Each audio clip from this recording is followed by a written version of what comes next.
अनेक आदेश होते रहे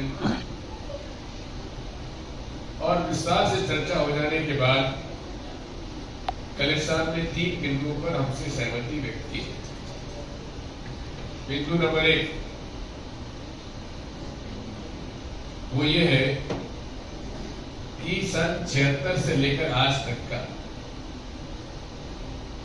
ट्रस्ट से पूरे ऑडिट रिपोर्ट ली जाए और उसमें वित्तीय अनियमितता की कहीं है तो जिन लोगों ने वित्तीय अनियमितता की उनके खिलाफ पुलिस द्वारा अपने प्रकरण दर्ज किया जाए। दूसरा, जो प्रकरण हाईकोर्ट में चल रहा है उस प्रकरण 9 प्रकरण दर्ज हुए थे जिसमें से 4 में फैसला हुआ है, 5 में फैसला हुआ है, जो कि 4 में ट्रस्ट के खिलाफ फैसला हुआ है, 1 के पक्ष में हुआ है, 4 अभी बाकी। ऐसे विषय पर सरकार सख्ती से अपना पक्ष रखेगी।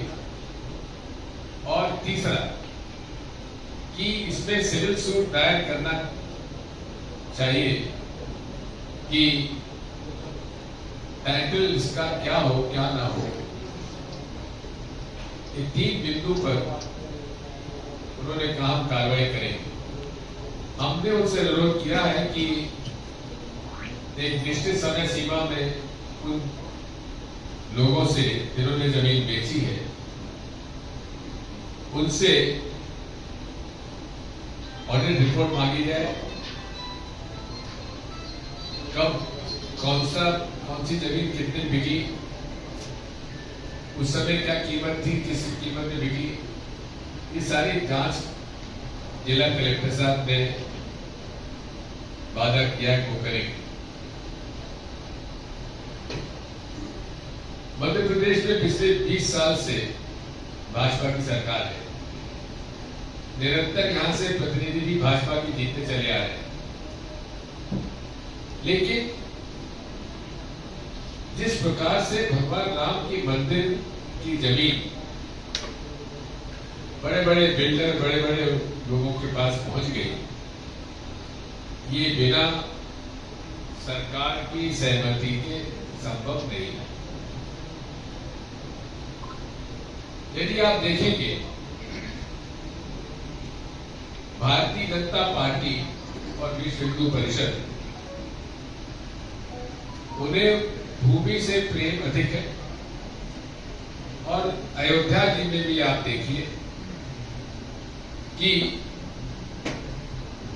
लोगों के मकान तोड़ दिए गए,